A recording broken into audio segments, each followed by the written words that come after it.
Okay, so I wanted to talk a little bit about our International Days and what I think international really means. I think I really found out what it was to be an international teacher the last time I asked a student where they came from. I used to teach at our school in Houston, the British School of Houston, and I remember a girl in my class, her name is Stephanie. She's one of my Facebook friends now, I think she's 35 or something. And she was a new girl in my class. I said, "Oh, nice to meet you, Stephanie. Where are you from?"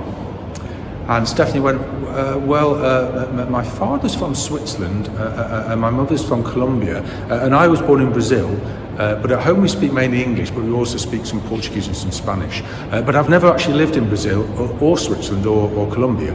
I've lived for 4 years in Texas and I was in 2 years in Norway.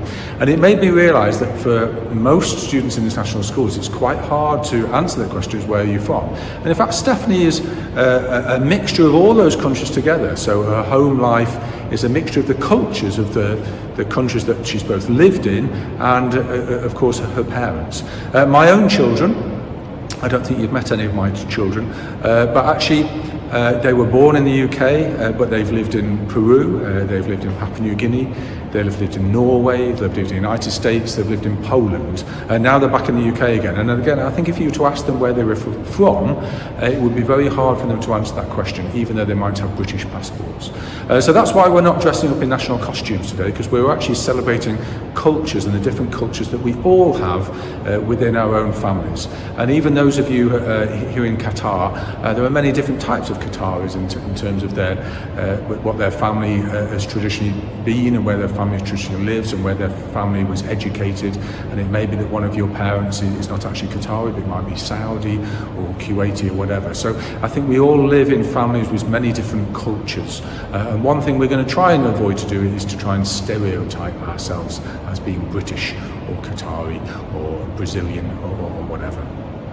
I hope that makes sense.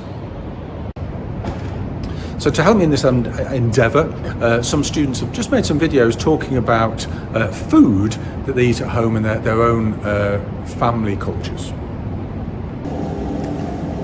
Hello, my name is Gabriel. I am half Romanian and half Indian.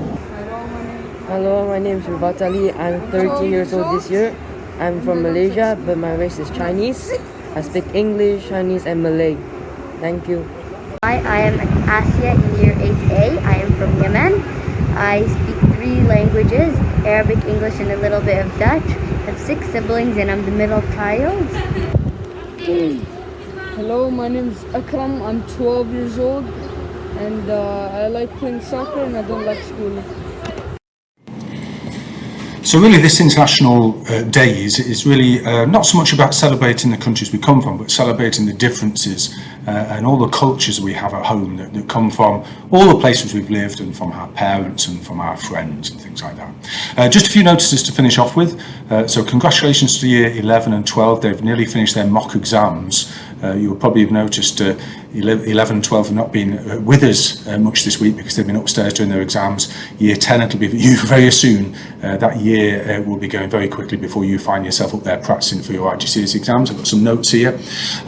Just a reminder, we've got the parent-teacher conferences for years 9, 10, 11 and 12 a week on Monday, so that's on the 1st of March. Your parents have already received an email. If you can remind them to make some appointments.